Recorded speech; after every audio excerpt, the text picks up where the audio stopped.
Taylor Fritz is aiming for his second ever ATP title in the Indian Wells Masters final, but must beat one of the greatest players the sport has ever produced to do so.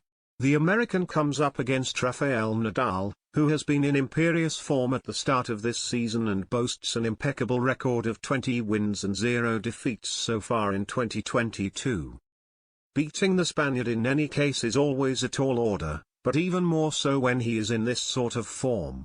Nadal will be keen to add the Indian Wells title to the trophy he won at the Australian Open in January, as he flies back up the rankings despite several months on the treatment table in the second half of last year. Meanwhile, Fritz is on course for a career-high ranking thanks to his impressive showings as the home favorite in California. He is currently 20th, and is guaranteed to rise to 15th no matter what the result in the final.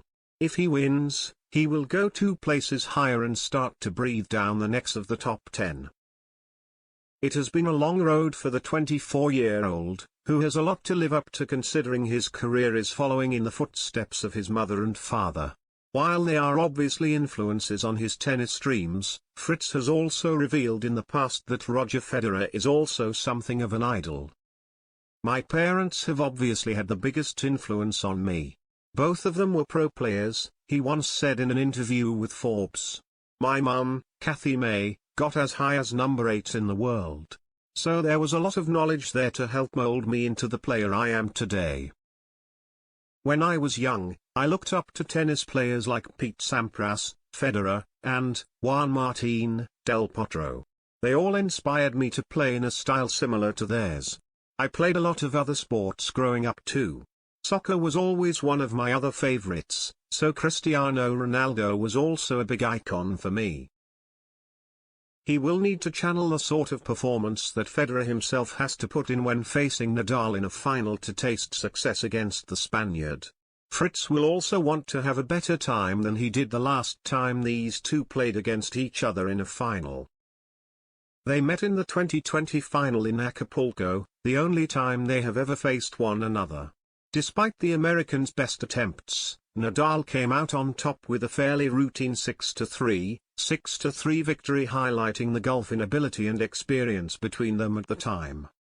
But Fritz feels he is a much better player than he was 2 years ago. Considering how adeptly he dispatched world number 7 Andrei Rublev in the semi-finals, not many would disagree. Ahead of his second ever meeting with Nadal, he has talked about what he learned from that previous experience. "I felt helpless because just by sending me high balls he was forcing me to make mistakes," the American said. "The worst thing is that I had the feeling that if I raised my level, he would automatically increase his level and continue to impose his authority. Now that I've learned, I know that I shouldn't be looking to hit winners like crazy against a player like him. His competitiveness is incredible, it's like nobody wants to win as much as him. I know he will fight on every ball.